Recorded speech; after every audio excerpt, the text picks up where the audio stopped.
Welcome. This is a rebroadcast of a live stream I had over on Twitch about communication and how to communicate to people clearly. And especially we focused on talking to people who don't really like communicating or just not at the same level of communication as you. How do you get your spouse or your boss to communicate with you? I also share a bunch of sales tactics, believe it or not, that I learned over a lifetime of working with the public. So hopefully you find this useful. I hope you like it. Yeah, I guess it's time to get going. Here we go. Everybody excited? All right, welcome to the Hippest Trip on Twitch. Thanks so much for joining me on your Saturday afternoon, or some of you around the world might be Saturday night. You are just in time to catch this positivity train like a hobo. You can chase after us and catch on the end before we pull out of the station. You know, no reason to go any further because we got everything you need right here. And I got just what you're looking for. Today is going to be kind of a little different because I was supposed to have Dr. Fine on today, which is, you guys might know her as Miss Doom, but she also has a Twitch stream. But the problem was she had some relatives show up unexpectedly right at showtime. So she's not going to be able to join us. And I just found out about it about 20 minutes ago. So I didn't have a chance to get another guest in. But that doesn't mean we can't communicate and talk about communication. Because believe it or not, you know, I know things. I know stuff. We could talk. I know a few things around here. I just want to give you guys a second to get all situated and in. And yeah, and that, like I was saying, Drunken Ewok, if you want to jump on in, I now have an opening because Dr. Fine could not make it. Oh my goodness, you guys like the new cat clock? Yeah, he's I just hooked him up a few days ago, and it is a Chinese knockoff of the Kit Kat clock. But I really like how its tail moves. It's like alive. I love it. So I imagine in time I will collect every cat clock that has tails swing. I'll have a collection of like all the Chinese knockoffs. It'll be great. It's so like copyright blatant that it actually says Kit Kat clock on the box here. Like, seriously. I know there's got to be some sort of copyright issue here. So that's the box. I do have a link. If one of my mods, or I can do it, it is called, I believe my link is Cat Clock. If you guys want to take a look at them, you'll see the original one up there as well as the new one. So I dropped those links. Yeah, and then it's pretty great. So let's talk shop a little bit because I do know a little bit about communication. Most of my beginning life and jobs were all about sales. And I had a lot of sales experience when I was a kid. As far as my very first job, real job, was I was in fourth or fifth grade, and I got a job selling newspaper subscriptions for the Washington Times, door to door. So this tells you how different times used to be, right? What happened was this lady that looked like, her name was Vicky, I think. She had this real shady rape van, like a van with no windows. And she would drive around our neighborhood and pick all of us up, us kids. And there was about 6 or 7 of us in the car, and I was by far the youngest. Most of them were like high school kids. And I can't even remember how I got this job. Wow, I've forgotten. But I was like in 5th grade, I think the end of 4th to 5th grade.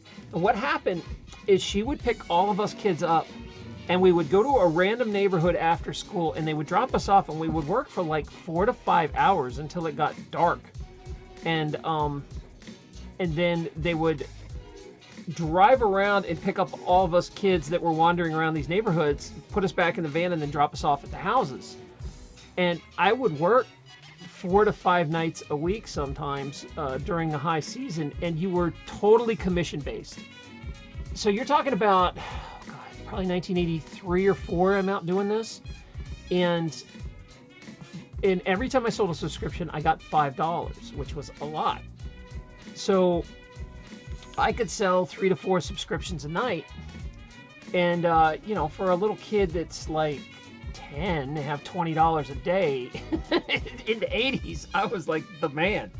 So I would go into school lunch, and I remember my friends all having like, you know, like 50 cents, and they're rolling dimes and stuff, and I'm walking up, you know, to the to the lunch line dropping like a $50 bill, being like, yeah, go ahead and give me 10 ice cream sandwiches, I'll just give them to my friends. And I would buy like all the desserts and junk food, and I was quite popular because I would give them out.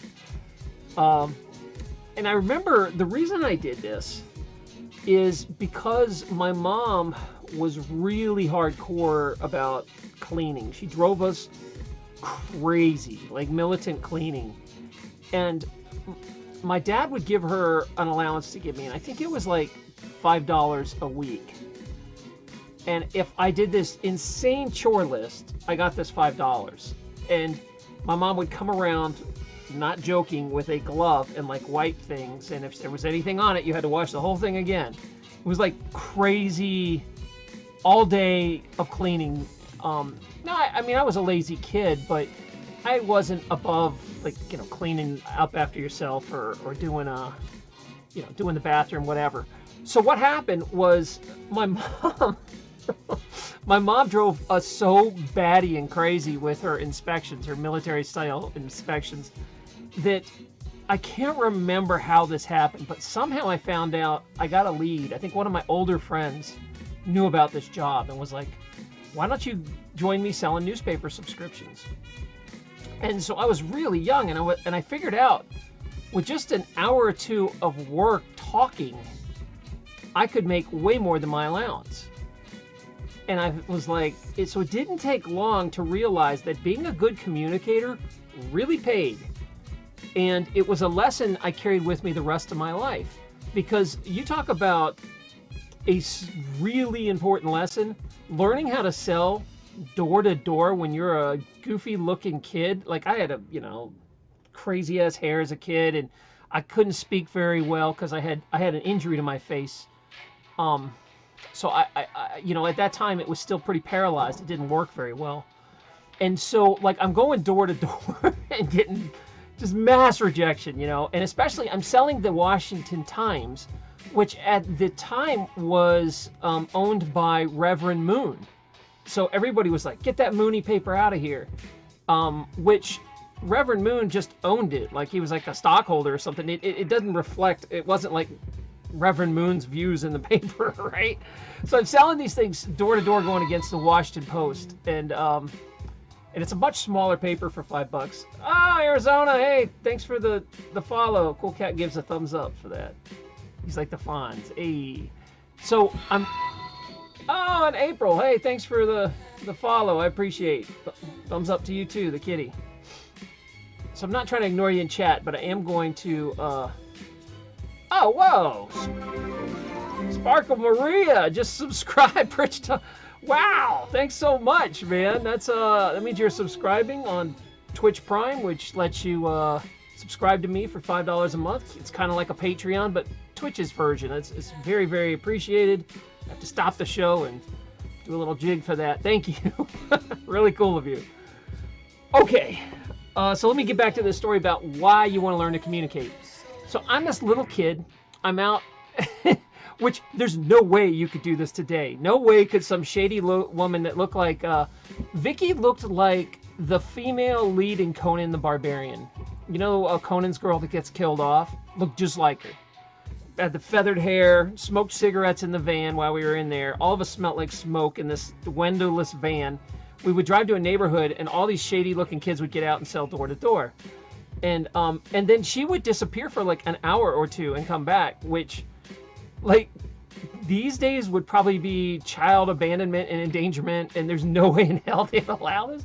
But that was my kickstart to my first job. And I realized, instead of putting up with my mom's craziness and doing And I'm not exaggerating, 5 to 6 hours of scrubbing, backbreaking labor, I could talk for an hour and make more money. And I was like, okay, so this communication thing is important. I need to learn how to talk to people. So going door to door when I was a little kid forced me to get over my awkward shyness, because you get rejected all night long. And then, once in a while, you sweet talk your way into a deal. And I realized how to talk to people. And it was kind of a trial by fire. No one really taught us how to do it back then. Well, fast forward, and I take a lot of service jobs. Like I'm a waiter, which is all about good communication, and a bartender, we learn how to communicate well. And I realized the better I got at communication, the more I got paid. And I got really good at negotiating. I started learning how to put deals together and things like, like real estate deals and stuff like that. And they say negotiation's the highest paying job, on the planet. Within 10 minutes, you can talk a deal up $100,000 or down $100,000. You can make $100,000 in 10 minutes of talking. So it was one of these things that I started getting better and better at. And I learned some stuff, and I decided, also I was a goofy looking kid, right? Like I said, I had a lot of paralysis in my face, stuff didn't work. I was a total nerd, and I really liked girls, but they didn't like me. And I was very interested in talking to girls, but I just struck out poorly, so badly. Oh my gosh, I was it was not a good childhood in that terms. Like I didn't really have any girls that liked me. And so what happened is I got annoyed, and I was kind of a bad kid, and they shipped me to a school for bad kids, an elementary school. And when I got there, and also I was learning disabled, throw that into the bus. And so back in the 70s and 80s, the early 80s, what they did is if you were LD or learning disabled, they would stick you in a room and completely isolate you from all the other kids. So there'd be like 8 to 10 kids shipped in from the county, who were called, the short bus kids or the retarded kids or whatever. And a lot of the kids were really like ED, emotionally disturbed, like angry kids and bad kids. And so it's kind of like taking a kid and sticking them in prison. You put them in there. It's like when you put a good person in prison, they learn how to be a bad person in prison and come out and get like a master's degree in crime. I got thrown in with all these bad kids, and I started, like learning how to be a bad kid. But what the hardest part back then was the social isolation, because your life was around these little, the small group of kids, and something like gym or music class, they would march us in, bring us in, and you would be like displayed, and you'd have to like march through this class that was already there. And there'd be like 30 kids in there being snickering, and there's a short bus kids kind of thing. So it was kind of a traumatizing childhood in that sense. And I had enough where when I went to this new school, I was like, I'm going to recreate myself. I'm going to learn how to talk to girls. I'm going to learn how to communicate. And I started actually studying how to communicate. I started learning some stuff. So I'm going to, I fought like hell to get out of the LD, but to this day, you guys will notice, like, in Discord doesn't have spell check. If you watch me type in Discord, I'm a disaster. I hide behind spell check. I've just never really been able to spell well. No matter how much I practice at it, it doesn't seem... I have that thing where you swap words. It's almost like aphasia, where I'll think of one word and my brain will type a different word. I'll be thinking about cats and my brain will type dog. And so, like... It was crazy when I was writing novels. My poor editor. I originally decided to write books because I thought I wanted to conquer what was the hardest thing I could possibly think of to do, and that was it. But over time, I got better at it, and you learn some tricks. And perhaps I'll have another whole thing on how to survive a learning disability, because there are ways to become successful. In fact, an overwhelming amount of successful businesses are run by dyslexic people. I think the dyslexia is like only less than 100. I think 1 in 100. yet something like 20% of the businesses out there are run by dyslexics, and there's a good reason why. Because they have to think on their feet and learn how to solve problems sideways, which is great for business. Anyway, let's get back to communication, because I am just kind of just telling personal stories, but I'm going to, for you guys tuning in, my guest did not make it. She got called away at the last second on an emergency, so I'm going to talk to you about what I know about communication. I want to say hi to everybody coming in. Ciao, Marina, thanks so much. Ciao, Bella. And Vicky, thanks for also monitoring the stream. I appreciate that. So here's what's going on is as I learned how to communicate, and a lot of it I was just figuring out as I go. But then as I started becoming more and more professional, as in I wanted to open a practice and learn how to talk to patients. And at one time I was taking a lot of odd jobs. Like I even sold insurance at one time for a short time on investments. Like I got my Series 6 and while I was in chiropractic school, and I was also a dance instructor, which a lot of that involved selling. You had to go out and sell your services and communicate why people needed, to learn how to dance. So there was a lot I learned on the way, but then I actually started listening to the self-improvement tapes, like the Zig Ziglars. God, that was way back in the day, right? Zig Ziglar and there was a little Tony Robbins. I've never been a big fan of Tony Robbins, but after that, I moved into, I think Tom Hopkins was probably the best communicator. I learned how to sell, to really sell. And that was the most valuable skill I ever learned, because every time I learned how to sell, it worked in every single business I did. If I was a bartender, I could sell drinks. If I was doing insurance, I could sell, stocks. And if I was a chiropractor, I could sell services. And through time, I got very good, and I studied how to communicate and sell. And I know you guys didn't you didn't come here to learn how to sell, but understand communication is selling. You're selling yourself all the time, hoping people listen to you and either take your knowledge, or, I'm trying to impart knowledge and trying to make you guys feel better. Or the other thing with communication is that, everybody in this world has something you want if you interact with them, either their knowledge or a product or something. There's a reason you need to learn how to speak well. So let me share some stuff. I actually threw together a little list.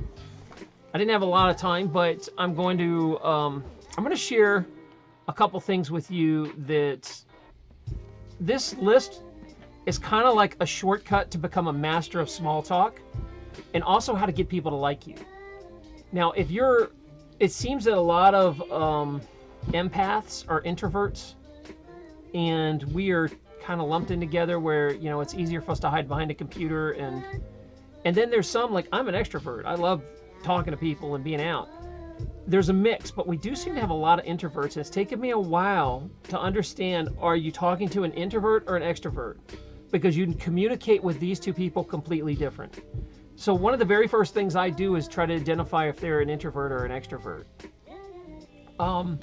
If you don't know what I'm talking about, an extrovert are the guys that are kind of like life of the party. When they're around people, they get more energized and they get excited to be around people. Introverts get drained being around people. Like group settings stress them out. They avoid trying to go. They don't ever really want to go to a party. They don't really want to go to events. They'd rather stay at home. They would much rather send you an email than pick up the phone and talk to you. Introverts they get worn out by being around people. Their energy gets drained, and they have to basically stop what they're doing and recharge. That being said, is you have to decide if you're talking to an introvert or extrovert, and you will figure it out just talking, seeing how they respond and how awkward they are talking to you. If they're awkward and uncomfortable, just assume they're an introvert, and that it's not you. That's just the way they see the world, and that's how they act, and that's how they're wired. Introverts actually like it when you take control and steer the conversation. They just are there because someone either made them come there, or they're trying to get out of their shell and be there, but they feel very awkward leading a conversation. So even if you're an introvert, I'm going to give you some secrets and tips on how to make people like you and how to just immediately connect with people and communicate much better with them. It's all about communication. This was, obviously this is like a super, super obvious thing, but is something I still am terrible at, is maintaining eye contact. I really have an uncomfortable feeling when I look people in the eyes, and that's just like a childhood hang up because I was such a goofy kid. Like I've had a hard time reprogramming that. And usually you want to stare at the eyes for, 4 or 5 seconds and then look away for 4 or 5 seconds. To maintain constant eye contact sometimes makes people uncomfortable. You don't want to constantly like beam them down, but you do want them to know what you're saying, that you're listening. So this is the number one rule here. Everybody likes talking about themselves and their interest. And I've had conversations where I have barely spoke and people will be like, man, that dude gets me. He's so cool. And it's just because I let them talk the whole time, right? When you're trying to get to know someone, you want to listen like 80% of the conversation and let them talk. You want to listen like 80% and let them talk like, you talk like 20. You just really want to set questions up and listen. And really listen. Don't just like listen and then start thinking about the next thing you're going to say to keep the conversation going.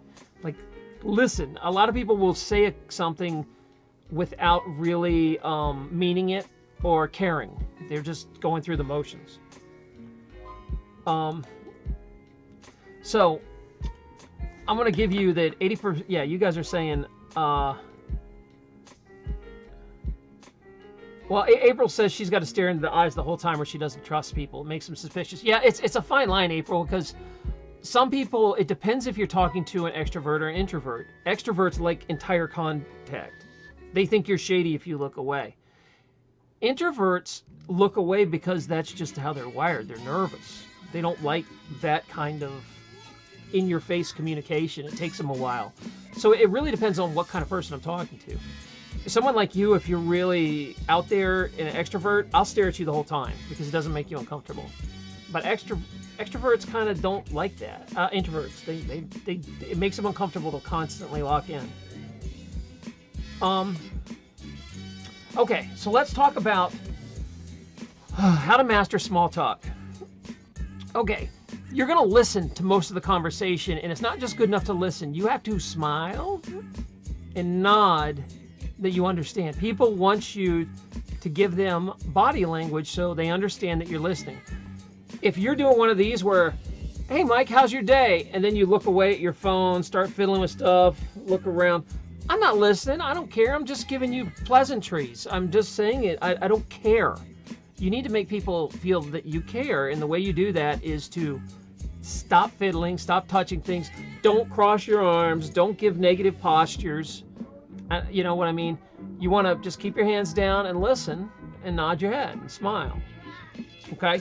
I know that sounds really simple and you're like, oh, anyone can do that. Yeah, really? Do it. Because you're going to find out it takes a little training. The first time you do that, you feel really awkward. You'll be like, especially introverts, they don't want to do it. Okay. So, small talk. And April's like, oh, I hate small talk. It's so trivial. Well, let's look at our role of small talk, guys. The reason you are starting to small talk is to make new friends. You are weeding out people, and this will happen online. And even though face-to-face contact stuff's a lot less now, if you have these old school skills, you can apply them to online skills. So if you take like, there's whole generations of kids now that only communicate via phone and texting. And if you take away their phone and like, hey kid, we're going to your uncle's wedding, no phones. You watch them freak out. They don't know what to do when they don't have a phone. They don't have a way to hide and go communicate. You actually make them go talk to your relatives. They'll hate you. They're like, oh, this is terrible. I feel so awkward because they just never learned. It's a skill that a lot of people don't have anymore that are young. So I think it's very important to practice and learn this stuff. So what you're going to do is you're going to listen to most of the conversation. You're going to smile and nod. And the reason we're making small talk is to weed out people to see if there is real friendship behind it.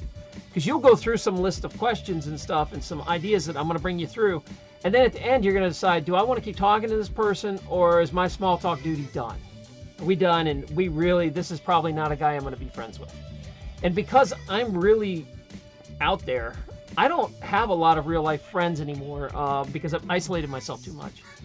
And the deal is, although if you put me in a business situation, I'll rock it. Like, you take me to a networking group, I still got all these skills. You take me to, the Chamber of Commerce, or you trying to start a business, or especially if you're selling face to face with a customer, or anything like that, I can still rock it because I have these old school skills.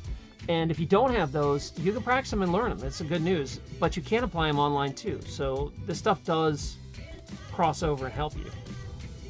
All right. Oh, when I sit down, Arizona says, when I sit down, I automatically cross my ankles. Yeah. You try to remain open with your posture. It's really hard because I'm always cold, so I always cross my arms, and I'm like burying my fingers, and I realize I'm sending a real negative posture. And so that's a problem sometimes, for sure. All right, so let's dive into a lot more tools, because I'm going to get a lot deeper into this. Okay, so those are the two things. Just try to remember that as we go. So the other thing, this is really old advice. This is like common sense. But when you first meet someone, you don't talk about deep stuff. You avoid talking about money. You avoid talking about religion, and you avoid talking about politics. You can talk about, like, if somebody is a banker or an investor, or they're into cryptocurrencies, that stuff's fine. But it's very cultural based. Overseas, people are a lot more open. You can walk up to someone and be like, hey, what's your job pay? How much do you make at your job? And that's a normal question. But in America, that's like super offensive. You never ask someone what their salary is. And it was weird for some of my foreign friends that would be like, why are you so, how much do you make as a chiropractor? That was their first question. I'd be like, I'm not telling you that. Screw you. Like that kind of communication. Because Americans just don't talk about money. So be careful on that money. You can talk about it, just don't ask someone directly what they make. Okay. So when I meet someone in a social environment, the first thing I'm going to do is I'm going to smile and I'm going to scan them. And by scanning them, I look at their hair, their earrings, their makeup, their jewelry, their outfit. If they're a guy, what they're wearing, and I look for clues to things to talk about. So I like jewelry, and if a girl's wearing like an unusual stone or a necklace, I'll be like, hey man, that's an awesome necklace. So I only really talk about stuff I really mean. I'm not just throwing flattery around for shits and giggles. I'm actually, I like jewelry, and that's a topic I know about, so I'll ask them about their earrings or their necklace. Most likely, if this woman spent money and she went through the time to wear this jewelry and pick it out from all this other jewelry, she loves this piece and she wants to talk about it. Oh yeah, man, I got this out in the desert, in the southeast. It's real turquoise. Take a look. That starts a conversation. With men, they might be wearing a sports jersey. They might be wearing some sort of logo on a hat that would give me a clue of something that they're interested in. So I scan them to see if there's any physical things that clue me in right away if they're into something. So, yeah, I did actually used to be a silversmith, so I know a lot about jewelry. So that is the first thing I do, is I look them up and down why that's going, and I try to work in a compliment. Compliment is the fastest way, a sincere compliment, not a BS one. Don't be like, oh man, I really love your hair, if you hate their hair. Don't be like that. A lot of, I lived in Atlanta with a lot of black women, and they all had really nice nails and hair. They'd spend a lot of time on their hair and nails, and they'd have some very cool designs, and they'd come in and I'd be like, wow, your nails are cool, man. And they'd be like, oh, you like it? I did this one, and they were all excited about it. And it was a great way to just open that door. Okay. Then as I said, keep in mind as you're talking, are you talking to an introvert or an extrovert? It does matter on where you're going to go with your conversation.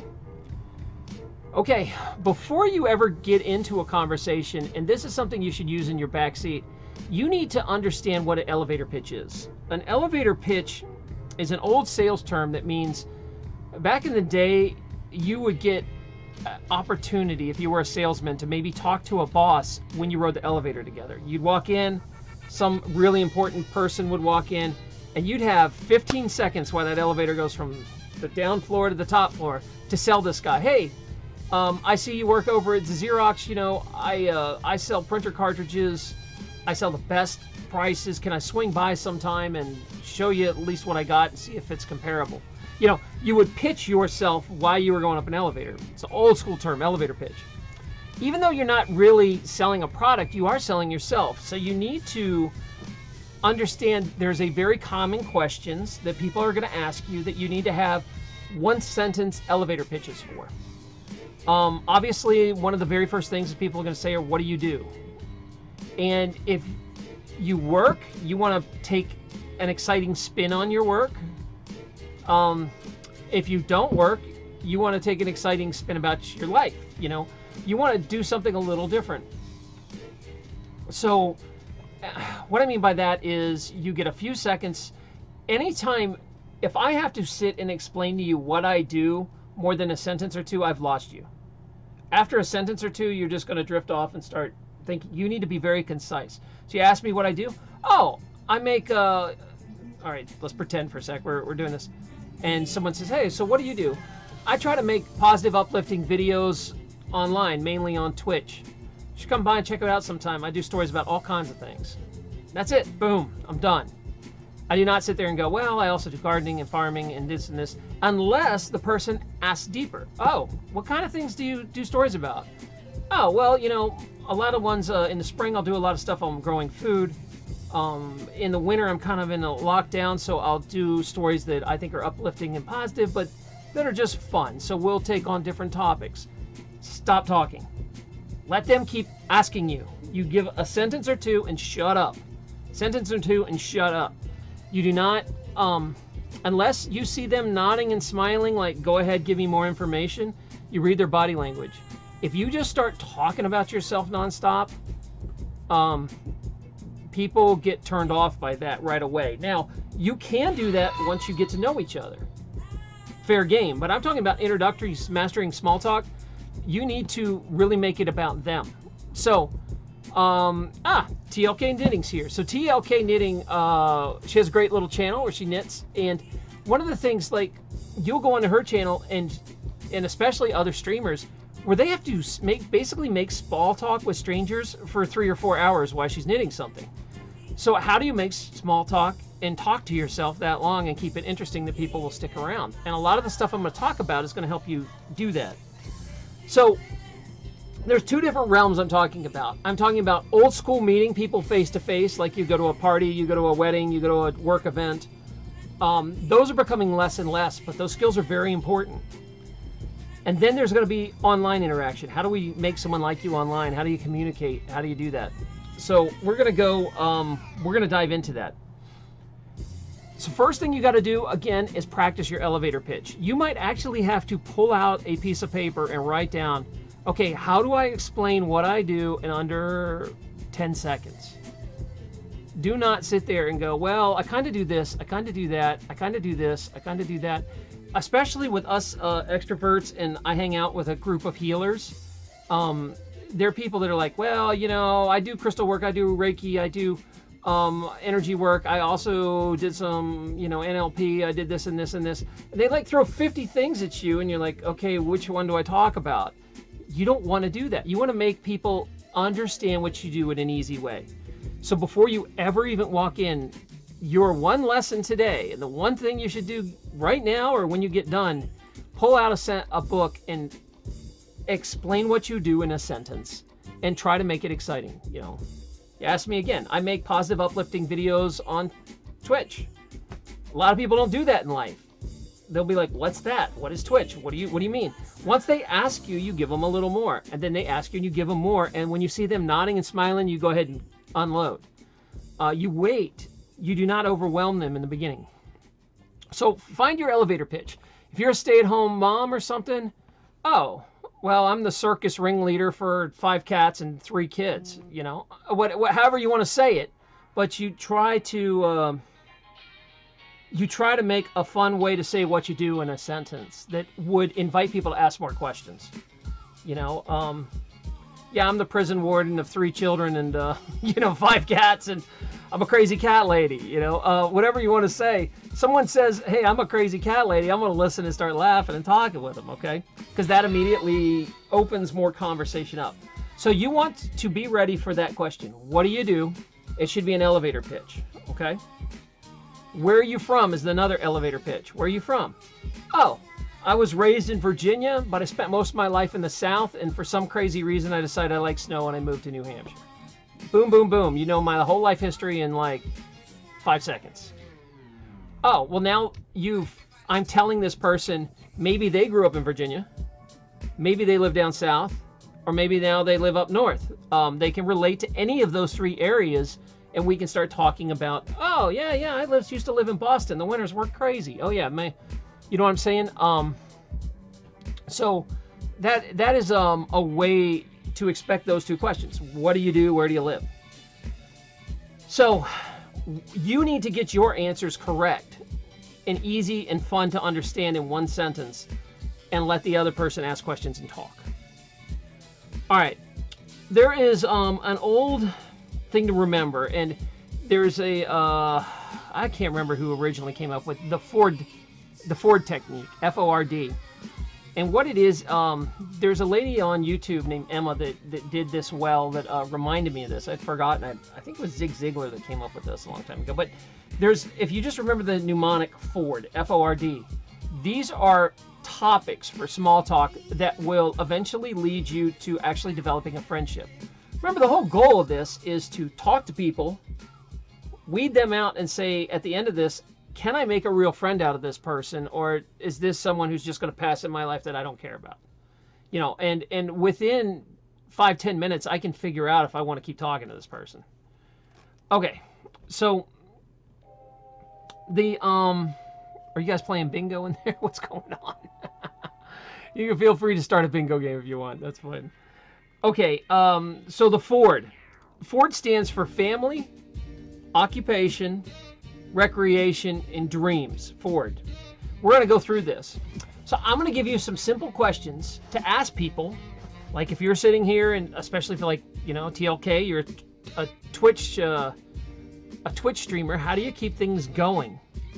Well, you remember, if you have to, they can't really see what you're doing, but you can actually write down questions, right? And you could be, if you're just floating around, someone comes in the room and you'll say, first of all, you always want to introduce yourself. This is my channel. I do uplifting. Oh, okay. This is my channel. I do unusual and fun knitting. We try to have a good time and a lot of laughs while I teach knitting. You know, something like that. That's it. You don't really have to go any deeper. Just a quick sentence. And then usually someone will type a question. If they don't, you can say, so, you know, the easy one is to start with is your family. And that's the question that opens that door is, where are you from originally? And people will say what city they're from, and they're pretty comfortable with that. And what that does is people kind of connect where they lived. So if you said, oh, I lived near Savannah in the South, I'd be like, oh, I did too, man. I love the, you know, the weather, this, that. It's just BS small talk, but you're opening that vibration up that you guys have something in common. TLK, I have dumb moments, then they laugh at me, but that's what's lovable. You want to be yourself and have fun moments on Twitch. You just want to, being vulnerable and being stupid and silly will have people really like you. It's true. Now, there's always going to be some trolls and jerks that come in. They really are just too much. And I'm going to really get into the Ford technique, but we got a good question I think I should address first. April says, that's what I love to the point. How do you deal with ramblers and repeaters? Oh man, I learned this. This was something that I had to deal with in my office. Okay, as a chiropractor, if you guys don't know, I was a real life chiropractor. I still am licensed, I can still practice, but I don't. What happened was there were some old people that would come into my practice that was like their highlight of their day. And they'd sit there and they'd talk to, you know, the front desk ladies, and talk to you, and I have an agenda that I need to stay on track to make sure that I respect patients' schedule. I was militant about that. If you had an appointment at 2 o'clock, you walked in the door at 2 o'clock, you saw me.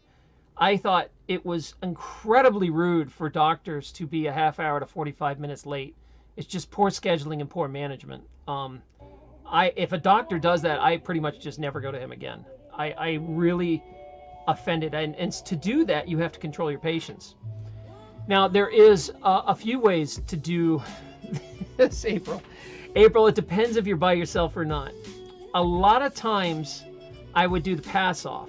So if somebody really is like, oh, I want to talk to you about my grandkids, and let me show you all these pictures of 50 kids, I would be like, oh, that's so beautiful. You know, I'd love to see that. Oh, my CA, Carl, come here, check this out. Okay, I've got another patient I got to slip to. Nice seeing you. Stay in, keep the ice going. See you next week. Boom, and I'd leave. So I would do the polite pass off to someone else. If you're in a group of people, April, what you want to do is, if somebody just is a time killer, you want to dump it to someone else who doesn't mind having their time killed. Repeaters and ramblers, you can also be polite and just kind of cut in and take control of the conversation and be like, yeah, you mentioned that earlier about that you really like cats. Let me explain a little bit about why I like cats and how my cats. Cut them off and steer it, and then give it back to them. You can direct the conversation politely, but it takes a little courage because you have to kind of step in. You wait for them to hit that breath and you cut them off.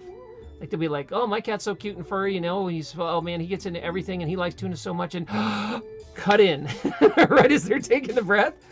Oh, my cat's great too. I love my cat. Oh my God, he's so funny. He sleeps on the desk. I'll tell you what. And then the way you get them off it, April, is you cut in. They're talking about cats. You cut in talking about cats, then you steer it at the end where you want it to go. So you'd be like, oh, I love cats too. I want to talk about cats, blah, blah, blah, blah. Oh, by the way, use that command. By the way means we're done talking about cats. By the way, have you been doing the stretches I gave you to do at home? You cut them back to where you want them to go in the conversation. By the way, if you're selling something, you're a bartender. By the way, what kind of drink would you like right now? What kind of food? Have you looked at our new menu? You shift them with the word by the way. So you cut the ramblers off with what they're talking about, so they understand you're not just being rude. They talk about cats, you talk about cats, steer the conversation somewhere else.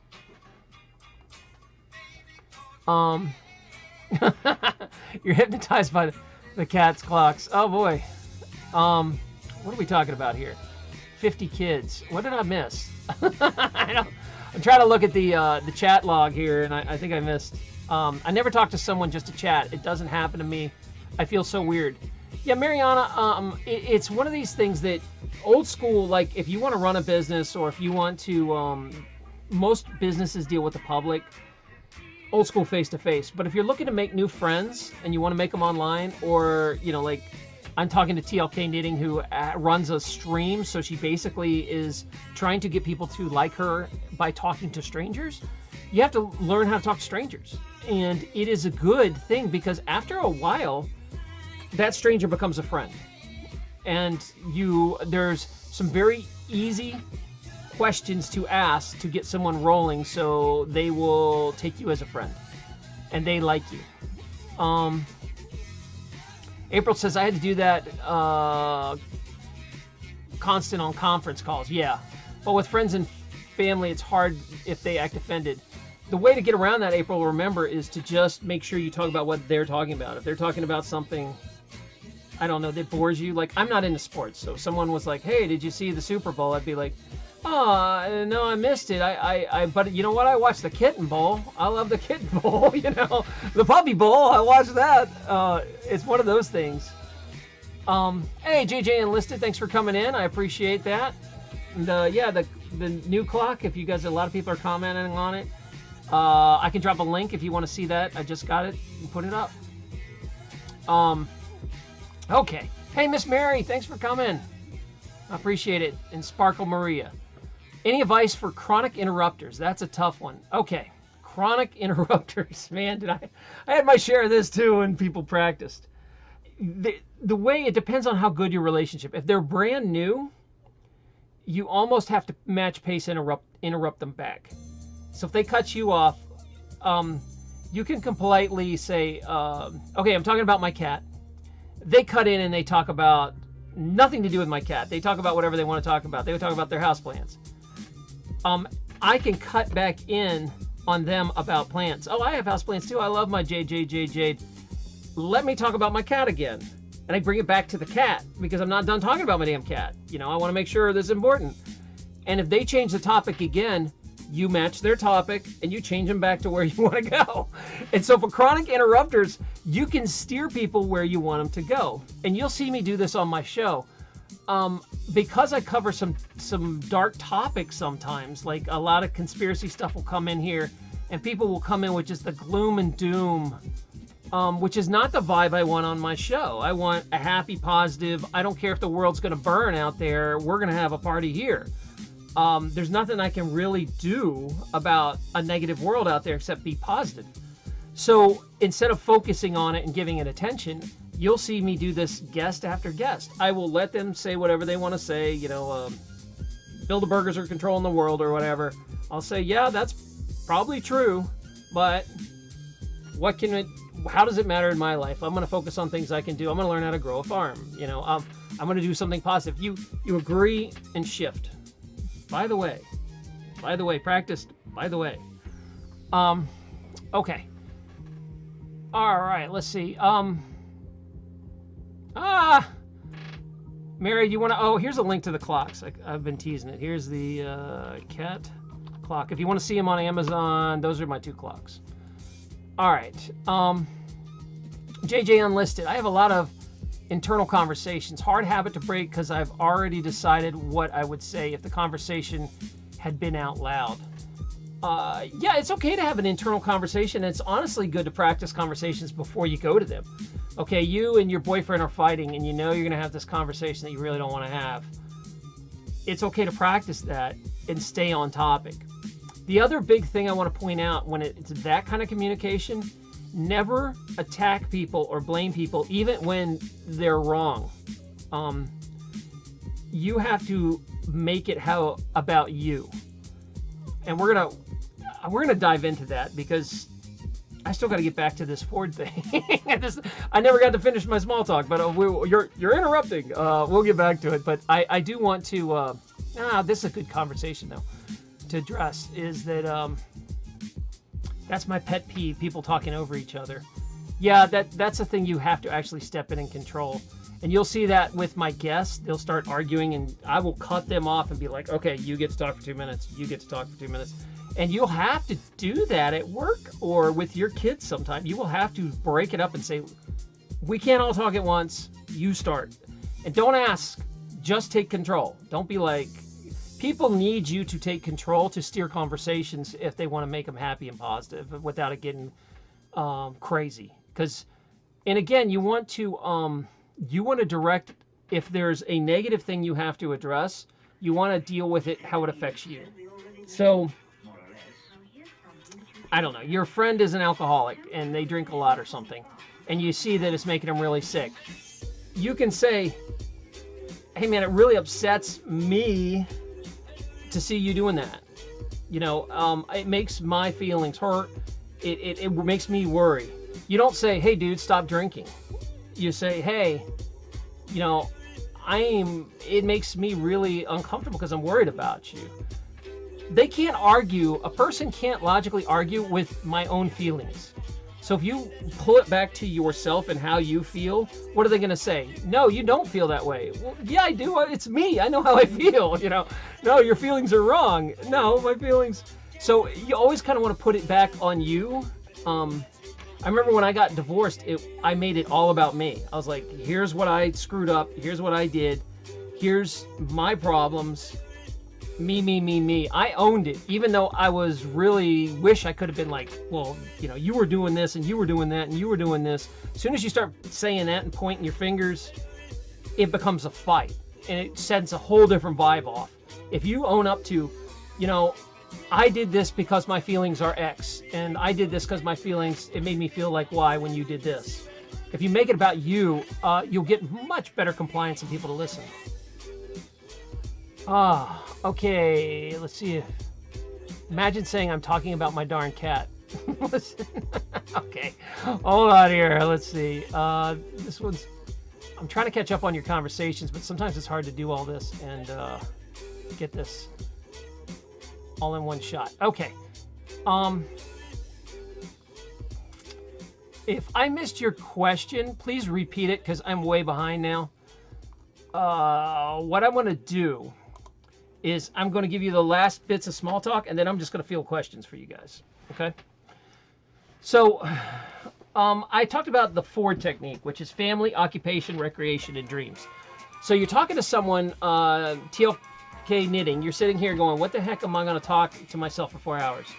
Easy questions. Where are you from originally? That opens the door for you to compare and contrast. Oh, you're from the north? Oh man, I don't know if I could handle that kind of snow, blah, blah, blah, blah, blah. Yeah, I know it's not sincere, but eventually if someone says, oh, well, I grew up in the same town as you. Oh, really? You know where that, I went to this high school, blah, blah, blah, blah. Did you know this person? It opens a whole bunch of doors if it's the right question sometimes. Another one is, do you still have family there? Oh, you're from Ontario? Do you still have family there? Oh yeah, my brother's still up there, and we communicate. Really, what's your brother like? What does he do? Oh, my brother, oh, he's crazy. He's interesting. He's a PI attorney, and he chases ambulances. Oh man, I got a brother like that. You know, boom, boom, boom. We start opening doors. These are keys to open doors. Okay. Ford. So the F is family. Oh, another one with the family. Really good if someone's there with somebody. So if you meet a couple, one of the absolute best questions you can get to get someone talking is, oh, well, how did you guys meet? How did you get married? How did he propose? You know, that kind of question, there's always a positive story. These people like to talk about how they got together. Oh, man, my crazy brother knew this girl from church and tried to convince me to date her for a year, and I wouldn't date her, and then I finally dated her, she wouldn't date me, and it took us forever. There's always like a story behind how people get meet, and they usually enjoy telling it. So it's a great one if there's a couple involved, or if someone is introducing you. Like I'm with someone and they introduce me, hey Taryn, this is Shelly. Oh, Shelly? Well, how do you know Mike, who's introducing me, you know? That starts the ball rolling, and it's a great one. Okay, and if they have kids, they love talking about their kids, and if you have kids, it's an instant bonding moment, you know. Oh, how many kids do you? Oh, my age is, I'm on the terrible twos. Oh my gosh, my kid's trying to stuff everything into his mouth. Oh man, I had the same problem, and what I did is I took frozen slices of fruit and just made them suck on it all day long, you know. Oh, I didn't know that. That's a great idea. You know, whatever. Kids get people talking, but I don't have kids, so what the hell do I know about kids? All I know is, so I usually change it for me. I'm going to talk about pets. I'll be like, oh, kids, yeah, I bet that's a real handful. Do they have pets? Oh, yeah, we got a dog. Oh, my God, you have a collie dog? I love collies. They're crazy. Those collies, they're so smart. You know, like, even if they have kids, you can shift it. Most of the time they have pets, too. If you're single and you don't have kids, most likely, I always steer conversations to cats and pets. Everybody loves talking about their damn pets. Okay, the third part of Ford is, oh no, I'm sorry, we're still on family. So all those questions I just gave you, where are you from originally? Do you still have family there? How did you guys meet? Do you have a big family or a little? Do you have kids, pets, cats, whatever? That is enough. Just that topic, family, will get you in the door with a lot of people. The next one is occupation. Now, these days a lot of people don't work. So you have to be careful when you say to someone, where do you work? Because if they're like on disability or a house husband or housewife or something, they're almost embarrassed when you ask them that. They're like, oh, I stay at home. I don't really work, you know, like there's a negative connotation. So the best way to avoid that is you don't ask them where they work. You say, so give me an idea, what's keeping you busy these days? What's keeping you busy these days? That opens it up, because if they're a mom, they'll be like, oh, my kids are terrorizing me. It's crazy. And, you know, they're just getting ready to do their college applications. And, oh, my gosh, college is so ridiculous to pay for. You know, you'll open that door for them. So don't really ask people what they do for a living unless you know you're in a professional situation. Like, you know, you're at a networking event, sure. What do you do? If you're not into networking, the best way to answer that is, what's keeping you busy these days? And that is a way that people who are on disability or unemployed or just sitting around their house or whatever they're doing, they can still feel open and not offended by that question, and it opens doors for you. So try to take that out of your vocabulary. Try to take out where do you work and replace it with what's keeping you busy. And then if you always kind of want to focus on positive things, because if you start the relationship off with this person as a bitch fest, that is what your relationship will be and become. So if they are like, you know, what's keeping you busy these days? Oh man, I'm getting killed at work. I'm working so much overtime. Oh man, I bet that's difficult, but what's the best part of your job? Always steer it to something positive. What kind of things do you like? Why'd you get into this work? Oh man, I really love the people. I work with the coolest group of people. I just work so much. Yeah, really? Tell me more about the coolest group. What makes them cool? Oh man, they're so fun. They invite me to their house. They have house parties all the time, and it's great. We have such a good time. We kicking. Oh yeah, I used to work in a place like that. It was so fun. I hated quitting. You know, always try to steer it back towards a positive direction, because if you are like, oh, let's practice again, right? If the person's like, oh, I'm getting killed with overtime. Oh man, overtime's so brutal. It's hard. It kills you. Yeah, man, it sucks. My boss is such a jerk. Oh man, my boss is such a jerk too. Oh, well, God, everybody around me, I feel like I'm working with a bunch of morons. I'm the only person with a brain. I can't tell you how many times I felt the same way. Yes, you guys can bond, but your entire conversations will just be a bitch fest and a negative vibe. And eventually, that's all you'll have in common. Whenever you meet this person, it'll just become bitch city. And it's not healthy, and it's not a good thing to do. Okay, so that's the occupation of Ford. Recreation. So the R in Ford, F-O-R-D, right? Family, occupation, recreation. Recreation's easy. What do you do for fun? That's all you need to know. What do you do for fun? Oh man, I'm a gamer. I like to game. Or, you know, I used to kayak, but it's freezing here. Or I'm starting to hike. Have you ever hiked? Oh yeah, I kind of hike. You know, it opens a lot of doors. And then the last one in Ford is dreams. Like, people want to talk about exciting things in their lives. So their dreams. Hey, are you doing anything exciting coming up this year? Oh yeah, me and my family, we're gonna go to Hawaii. We're gonna go on a vacation. Oh man, I love traveling. Everybody practically I've ever talked to loves traveling. So that is kind of the easy way to do dreams. Is, oh man, where are you thinking about going in the next couple of years? Oh, if I had my way, I would be in Madrid. You know, it's a really easy way. The last thing I'm going to say about this, and then I'm just going to field all your questions, is you need to close the deal and make it real. Now, this is a sales technique. Whenever I used to sell stuff, it wasn't good enough just to get someone to agree with you. You had to sign a contract. You had to get them to buy what you're selling. You had to actually close the deal. And that's the hardest part for some people. This works also with friendships. Is if you meet someone in real life and you're at a party, if you don't close the deal, you will never talk to them and become friends with them. You guys will just drift until the next party, and maybe, luckily, you might be able to do it. But so here's what. Oh no, Sparkly, don't go. It's 2 a.m. All right, let me close this for you. Let me close the deal before you go. To close the deal means that you actually take one step further and make it a way to communicate. So this is really easy when you're online or you have phones. You'll say, hey, I gotta go, you know, find my husband at the party or whatever. I gotta go do something. I'd really like to stay in touch and become friends. Can we get each other's Facebook? Are you on Facebook? You are? Oh, are you on Minds? Are you on Twitch? Whatever. You pull your phone out and say, well, let me add you right now.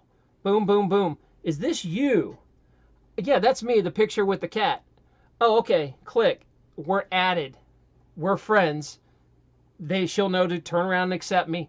And that happens. If you do not do that final closure step, you guys will not really stay in touch or become friends. So if you find like a really cool person you like, you're crap out of luck if you do not connect online with them. So you need to take that final step and do it right there. Pull your phone out. The days of here's my business card, here's your business card are kind of over. It's let me pull my phone out and add you right. Is this you? All right, I'm sending you a request. And then they'll usually pull out their phone and say, okay, accepted. Boom. That's what's up. So you need to do that. And if you guys are late, I see a lot of people coming and going. Remember what I was talking about. I'm gonna blow through this list really fast in case you're late and you missed it. If you want people to, you want to learn how to communicate and get people to like you and make friends. A lot of it is about listening and letting them talk about themselves. You should only set up questions and listen unless they're giving you the go-ahead nod to tell them more. That'll be your first interactions. After you get through this awkward, I'm getting to know you phase, then the real person can open up and I'll be like, man, here's what's up, what's up, what's up.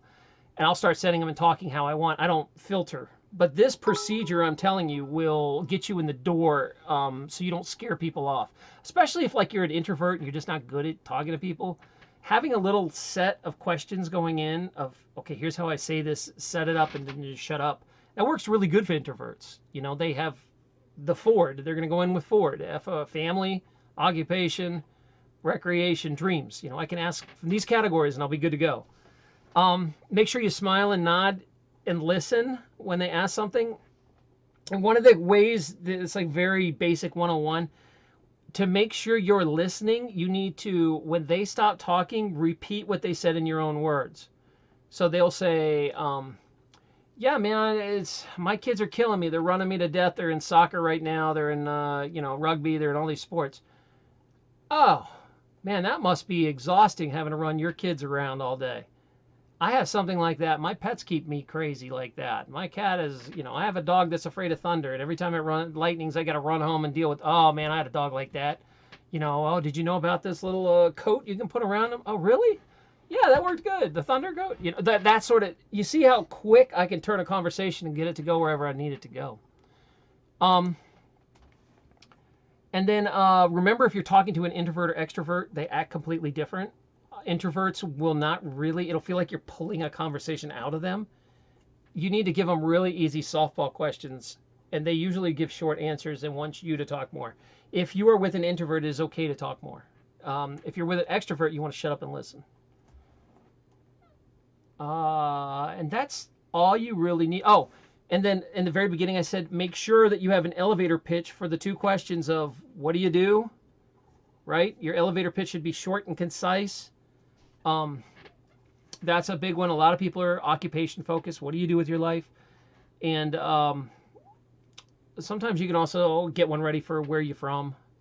Where are you from? Oh, instead of saying, oh, I'm from the city, this city, this city, this city, this city, you just, like I did, I gave a 5-second explanation. I was born in Virginia, lived in the South most of my life. I moved up north because I'm crazy and I wanted to be in snow.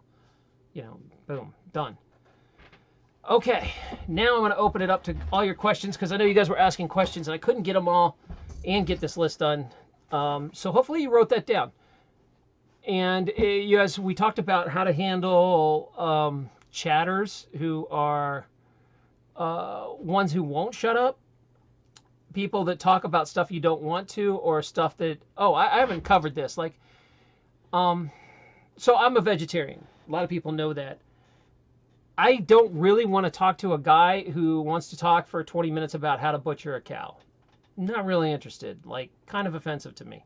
So even though I want to respect where they are in life, I'm not going to argue with them and not going to do any of that. That's their reality and that's cool. I just don't want to hear it. I will politely shift topics very quickly as something that offends me. You are going to deal with people that are going to offend you, and if that's what they want to talk about is, hey, I really want to, I enjoy killing my cows, then it's not really something that I want to talk about. I'm probably not going to end up being friends if that's all they want to talk about. So you can do a polite shift of the one. You'll always have a couple words you could say. You could say, I bet that's frustrating, or that's really interesting. I bet that's a challenge, and then, by the way, so, hey, I killed 20 cows today. Boy, I bet that's quite a challenge. By the way, hey, did you see that now that the storm's coming and it's gonna really like bury us with snow? And oh my gosh, do you even own a snowblower? Because I need to get a snowblower and I don't have one. Oh yeah, yeah. Let's talk about snowblowers for 20 minutes. You can politely shift and be, instead of being like, okay, you're a cow murderer, screw you later. Like you don't have to be a jerk like that. You could be nice. So that's all. And again, it's not one of those things that I'm bringing this up just as an idea that it might be your religion that you're offended about. Someone will say something very offensive to you, or it might be your beliefs or whatever. It's one of those things that I want to keep positive. I just brought up in my own personal life because that is just, I've had that happen multiple times where somebody will be, and I was a huge meat eater, so it'd be very hypocritical to be like, oh, you're a jerk for eating meat. I get it. Everybody's on their own path, and that was mine. Is I made my shift, and again, notice how I'm talking about me. I'm not attacking a person that wants to eat meat. This is what happened with me. I stopped because of health reasons, and then the moral stuff became easier but that was my path. It's okay to be on yours. I'm not telling you you're a bad person. That's the thing you have to get across on tough topics. Okay. Tracy, what's going on? Seeing you playing some roulette in Miss Waffles and Pilgrim. Okay, so what do you guys want to have any questions about? Chronic chatters, interruptions. Oh, there you go. Jarrell's got a question. I have a question. I have a dear friend of mine that I've asked numerous times to come enjoy a gameplay experience with me and a few of his dear friends, but he refuses. How do I handle this? Wow, I wonder if he's talking about me. Jarrell, the way I would handle this is invite him to the experience to come watch and not be part of it. So I will watch you guys play, stream it, or something like that, or invite me to play and I will sit and laugh. That is the best way to handle that. Because then I'm not forced to play a game I don't like, but I can still hang out with you guys. Set me up on that one. All right. TLK Knitting. All right, I know you got questions, because if you guys that don't know, TLK is one of my new favorite channels. We're buddies, and I swing by, but she's new, so she still has kind of small crowds. You'll go over there sometimes, and there'll be 3 or 4 people in the room, and there's not much chatting. It's quiet. And she feels like she has to talk to herself for 3 hours. In a way you do, but in a way you also have to engage people. And I would literally write down those questions I said about the Ford, how to ask them. Where are you from originally? Do you still have family there? I would go through that list. I'm not kidding. Write it down. It'd be like someone drops in and you just start down the list. Oh, hey, Mr. I don't know. Let's say Miss Waffles comes in. I don't know her. Hey, Miss Waffles, thanks for coming. This is what my channel's about. Do you have an interest in knitting? Oh, then they'll talk to you a little bit about knitting, and then you'll say, well, where are you from originally? You have family there? Go down the list. What do you do that keeps you busy these days?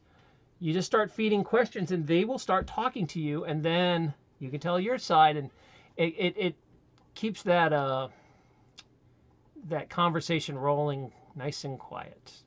So there's not, because one of the things that really kills a stream is dead silence. Like, a lot of people feel uncomfortable if you come into a stream and there's nothing going on. And me included, I try to be really nice and talk to everybody. Sometimes, man, it is pulling teeth to get these guys to talk to you on Twitch. They'll be doing something and they just are not talkative. And, with Twitch, it's about a social experience. I'm here to interact with the person streaming. Otherwise, I might as well be watching recorded pieces, I might as well be watching more professional recorded stuff instead of less professional live stuff. I want to have a relationship with the person on the other end of that camera. So, and the ones that make it well on Twitch know how to keep a conversation rolling. And if you need to literally write these 4 questions down and run through them every time some new person pops up, whenever there's a dead silence, it will work and it will keep things rolling well until you have enough people that they start talking to themselves and entertaining each other.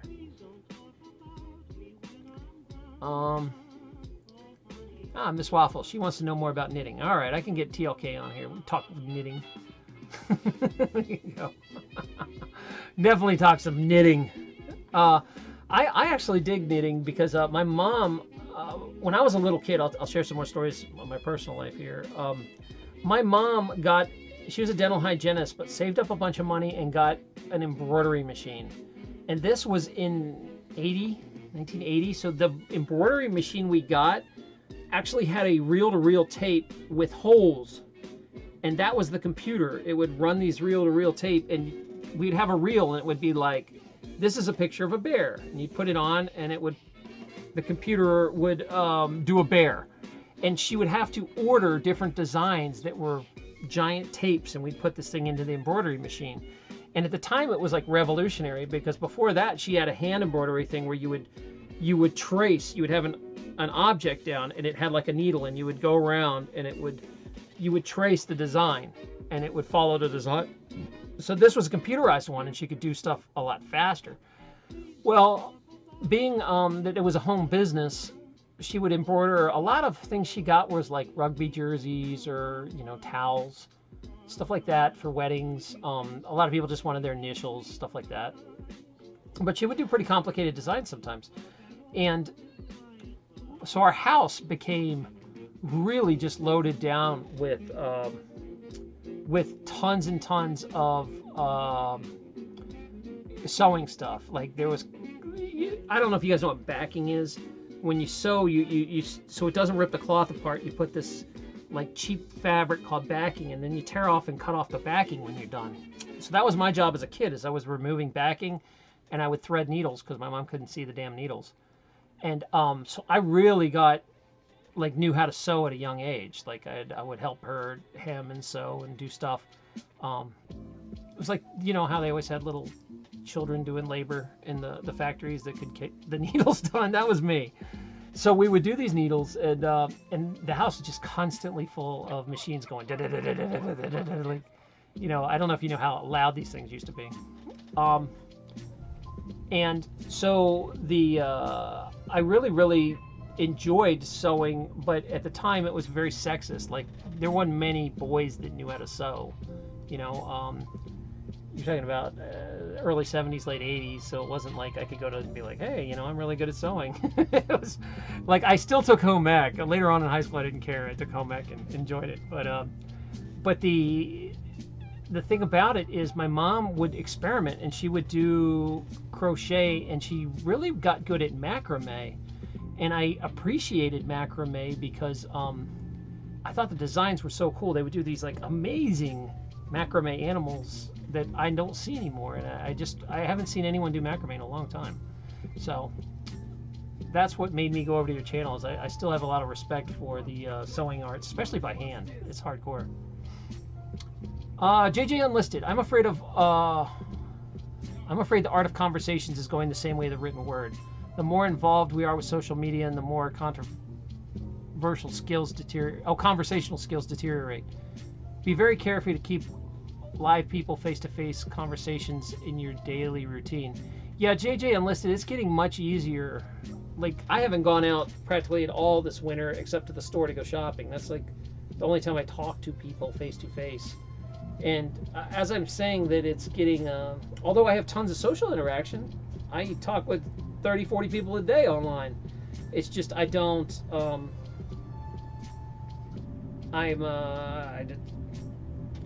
I don't know how to get in front of more and more people without making a big effort. I used to dance.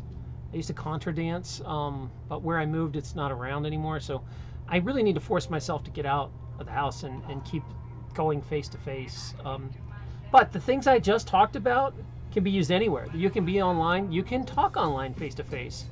We used to have wonderful discussions on Discord before.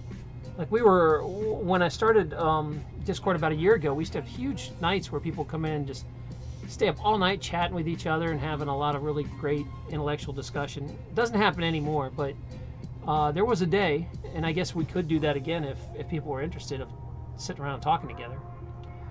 A lot of the conversations about vegans, vegetarians. Let's see. So I'm gonna stay on conversations on other stuff. Let's see here. Everybody's talking about cutting dairy. Yeah, dairy's a bitch. I have a hard time with myself on that too. I still have too much dairy in my life, and I shouldn't. I don't even like. It makes me sick, and it just sneaks into stuff. It's really hard to get it out. Miss Mary, you got sidetracked. Hey, if you guys want to talk about veganism and vegetarian, that's cool with me, man. We can do it another day. I'm gonna do the conversation. All right, you ready for the trick? We can talk about vegan and vegetarian anytime you like. I just gotta prepare for it a little better. By the way, let's talk about this communication a little bit longer. There you go. There's the shift. The shift back on track. Oh, and believe me, we could talk about mucus all day long. We'll do another conversation about that, because I do, you know, a lot of the conversation you guys are talking about is stuff I talk about all the time and daily, and I just want to make sure that I tease this whole, hey, come in and learn about communication, and then my guest couldn't make it. The last minute she had to bail out, and then I was like, you know what, I'm gonna teach you guys what I learned in a lifetime of sales, and also just how to keep things going with, and you guys don't, maybe I'm not being clear enough. You can use these techniques for anything. You have a kid that won't talk to you, you can run through these questions and start talking. What was the best part of your day today? What are you excited about coming up this week? What's going on? Push them to positive things, because if you can get your kid to pull their head out of their phone and talk to you, that is, and sometimes you might have to go into their world. You might have to send a text to them. What's the best part of your day today? You know, communicate how they communicate. You gotta meet people where they're at sometimes. If you want a relationship with your kid and they don't know anything but electronic media, you're gonna have to go out of your way and talk to them through electronic media. Now, there are times that you can be the parent and say, okay, it's dinner time, everybody put their phones away. You know, we're gonna sit down and talk for 20 minutes as a family. You know, that stuff's really important too, because you still need face-to-face interaction. There is a group of kids coming that literally don't know how to talk to each other, and even in school, they don't talk to each other, they sit around and text. You know, it's like, it's still important. Livy says, my mom's mom and my biological dad's mom would sew and crochet a lot when I was younger, and I would help them occasionally, and quilting and sewing, so much other stuff like that, but they're kind of got out of that phase over the years. Yeah, kind of like sewing went out of style for a while in the 90s, and then it kind of roared back to life online. There's a bunch of good Twitch channels, and again, my favorite's TLK Knitting. Let's do a shout out to her. Livy, if you want to check out her channel, you can watch her crochet away. I'm lactose intolerant, and I find that dairy alternatives don't bother me. Good, like most dairy-free stuff does. I want to find ways to help my sister with new vegetarian ideas about food. Okay, we can do a show on that for sure. Again, with dairy, dairy's really, really bad for you all the way around. It's probably the most unhealthy thing you can eat. The problem is it's very addictive because it has opioid-like contents that make it very addictive. So it's hard. It is, when I used to fight with patients, I'd be like, dairy is literally killing you and giving you all these health problems, and they would still argue with me about giving it up because they're just so addicted to it. And I get it, because dairy is good, it tastes good, but it's hell on the body. So the good news is 20 years ago, the dairy alternatives were terrible. Oh God, they were so bad at the health food stores. These days, they got nut cheeses and nut milks that are pretty damn good. Some ice cream, I had cashew ice cream last week. It was great. It tasted just like ice cream. It was amazing. So there are alternatives. They're more expensive, but they are alternatives to help people eat from one kind of junk food processed life to a vegetable junk food processed life. And eventually, you want to move towards more natural stuff, eating a lot more fruit and vegetables. You know, but to transition, that stuff definitely has a good place. It's like, hey, if you're going to eat ice cream, at least eat dairy-free ice cream. And people are supposed to be, Livy, you're supposed to be lactose intolerant. As you get older, you lose the enzymes to break down lactose. A normal human being has no business eating milk. Like lactose enzymes, so you can digest it, are really high when you're a baby because you're living on milk. And even as a kid, you still have some. But as you get older, you get less and less. And so humans are supposed to be lactose intolerant as they get older, but some don't. Some still have enough enzymes that they can eat ice cream in their 50s and 60s. But they shouldn't be. You're not supposed to be eating that junk. All right. Haplock. No, someone always wants to tell me how to make veggies taste like meat. It's like the smoker who that quits always wants to talk about it. Yeah, and I want to apologize for if you guys are meat eaters and you're like, oh man, those damn vegans and vegetarians won't shut up about it. But you got to understand that there is only I think it's like 10% of the population is vegetarian, and I think like 3 is vegan. So 90% of the daily crap on TV, if I turn on TV and watch it, it is meat in my face, meat in my face, meat in my face. All the conversations, meat in my face. You know, everything around me is meat.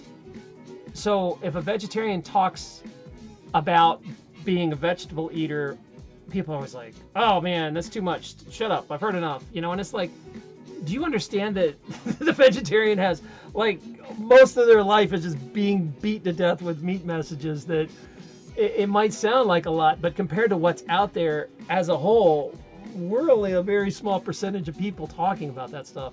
I do feel bad when, I think with communication, and this is a good communication topic, is say I want to talk to someone about the benefits of eating vegetables, but they're a hardcore meat eater and they get offended by that topic. And this is a very common thing that I can talk, you know what's crazy is I can talk about myself. Like, hey, I switched to a vegetarian diet and I feel a lot better.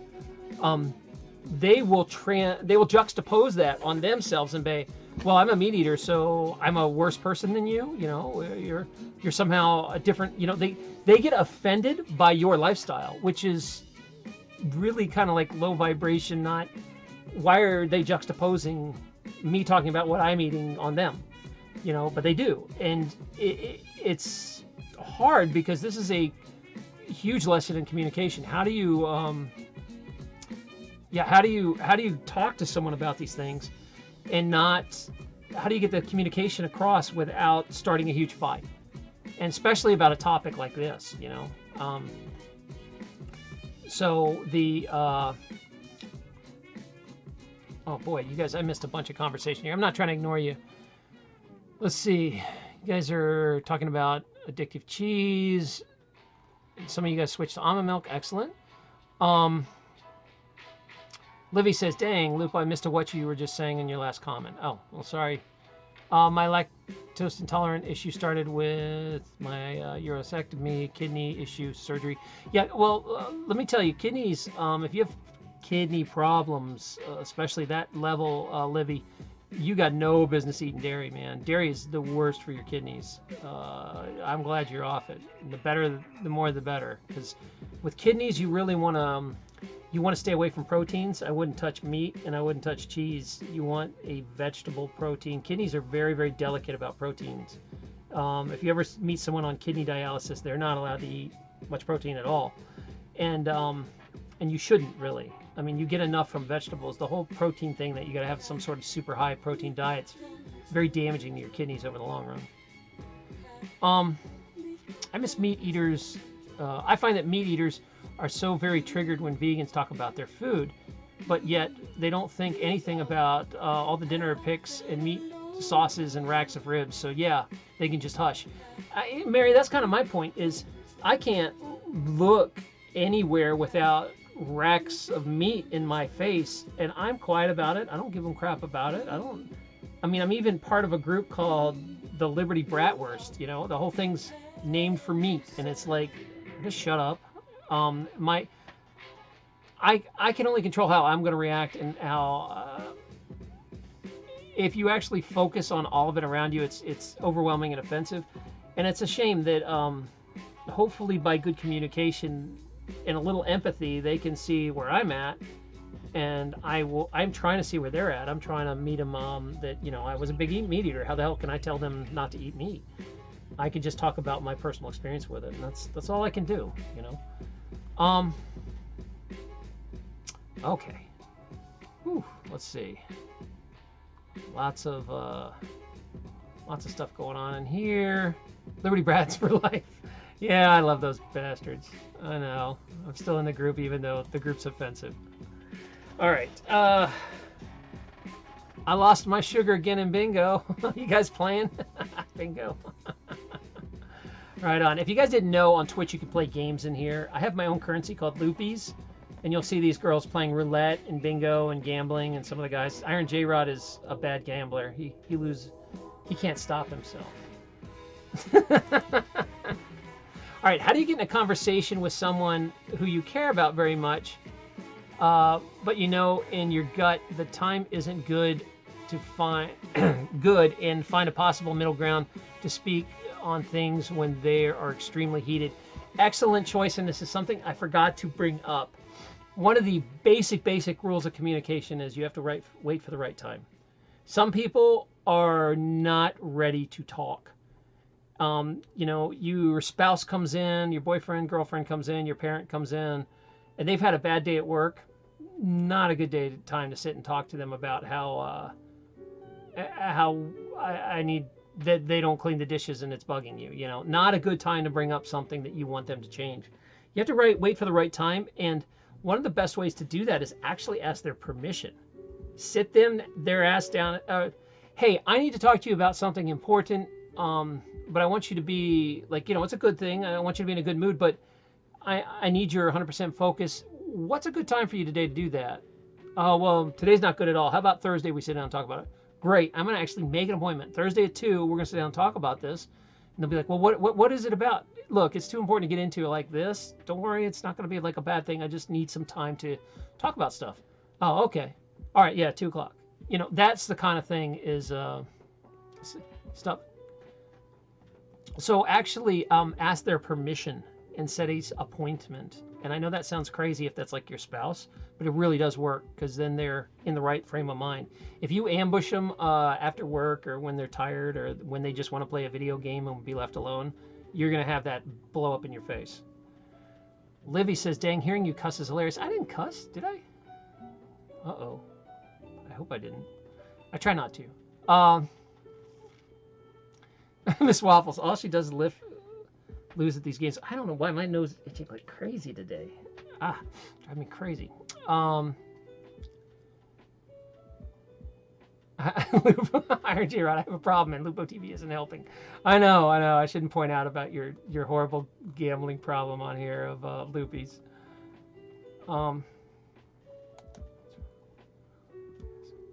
Okay, April, so you get asked, what's wrong? Everybody constantly asks me, very frustrating. I'd have to say, go look at yourself in the mirror. If your normal face looks like you're pissed off, like your resting face, you have that expression where some people are like that. I had an ex-wife who just had a frown. Like that was her normal. She just looked angry all the time. But if you talked to her, she was very nice. But she looked pissed off, and people would always be like, what's wrong with you? It might actually be your expression you have. And if that's the case, you're going to have to constantly work on picking the smile up while you walk around and retrain yourself to smile. Because I know that sounds crazy, but if that's the energy you're putting out there, it's probably your expression.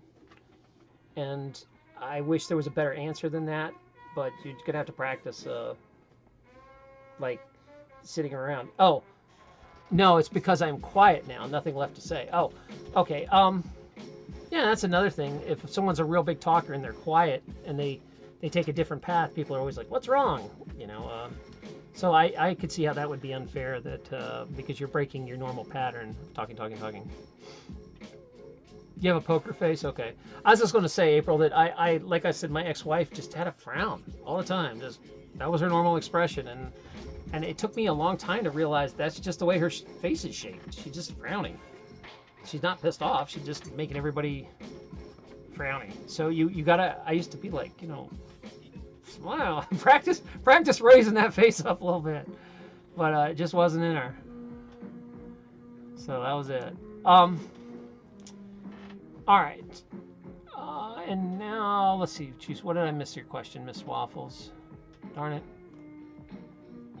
And how then to do the reverse when it is a bad time for one who's expected to, while knowing it will go badly, but others are pushing it. Okay, so I've had this happen too, Miss Waffles. So what she's saying is you're in a bad mood and your spouse won't leave it alone and really wants to push something, or your boyfriend or your girlfriend or whatever, your parent, your boss.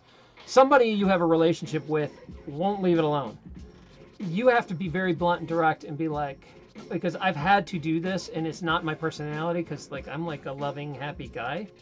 But I remember saying to one of my girlfriends, I was like, I don't know how clear I can be about this. This is a really bad time to talk to me about this topic. I want to hear you, but I'm not in the right mindset. I will talk to you about this Thursday at 2 when I have a break, and I've got time where it's both. If you push this issue now, you're going to make me really mad, and I'm going to say stuff I'm going to regret. Is that what you want? And then they'll be like, you know, if you turn that tone serious like that, they will get the message to back the hell off and wait till 2. And sometimes you got to be that direct to get the message across, because they don't, especially with someone like a spouse or somebody like a parent, where they're used to getting their way with you. They'll just push and push and push and push. Then you got to push back and say, draw the line, like put it hard in the sand. And when you do that, it changes that whole energy, because people will be like, oh shit, she's serious now. You know, okay, I'm not gonna mess with her. So you do it politely. I mean, you know, you don't yell at them, but you say, here's the situation. If you keep pushing, I'm going to say stuff I regret. This is a bad time. I don't know how clear I can be about this. I'm not going to talk about this. Let's set a time to talk about this. Because then they still get what they want, but they understand. Hey, Livy. Thanks for coming in. I appreciate you hanging with the cool kids. Come on back. Yeah, it's hard being an empath. I know. I know. Tell me. It's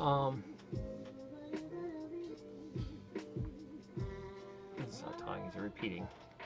Oh, the repeater. It's yeah.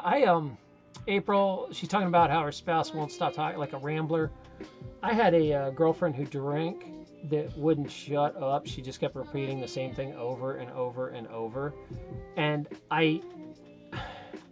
I got to the point where I used to lose my crap a little bit, where I'd be like, okay, you've asked me that 5 times now. Oh, I did? Yeah, you did. You know, if it is okay to be direct like that, if it derails them, like it's kind of like busting their emotion, but you have to be careful you don't put out the vibe that's going to start a fight. You can be like, hey, I've heard the story 5 times. I got it. But then you can follow it with something loving, like, I love hearing what you're saying, but you're driving me crazy repeating these things. Let's just talk about new stuff. You know, keep talking, baby. I want to hear you, but I've had enough of that one story. You know, they'll get it. You just got to be. It's kind of like, you guys remember the old school compliment sandwich? Do you guys remember this? When you wanted to, you're working with someone. You need them to do something negative, or you have to say something negative, and you'd put it in a compliment sandwich. So you'd say something positive, the negative thing you want to work on, and end with something positive. It works the same way. You can be like, hey, I love your stories. They're fascinating to me. But you've told me this one 5 times, and it's driving me a little nutty. Why don't you tell me another new story? I love hearing what you have to say. Compliment, negative, compliment. The compliment sandwich works really well still. So you don't have to take crap. You just try to put it in, you know. Where people start fights, and what starts fights is accusing other people, talking about them instead of yourself. Remember what I said, I rarely get into fights because I make everything about how I feel in myself. Your actions are making me feel bad. Yeah, I'm still talking about their actions, but it's how I'm feeling. And they'll be like, well, you know, I'm going to do what I'm going to do. Okay, keep drinking, but just know it makes me feel bad, and I'm not going to be around you when you do it. You know, you can control how you react to the situation, and there's not a damn thing they can really say about that.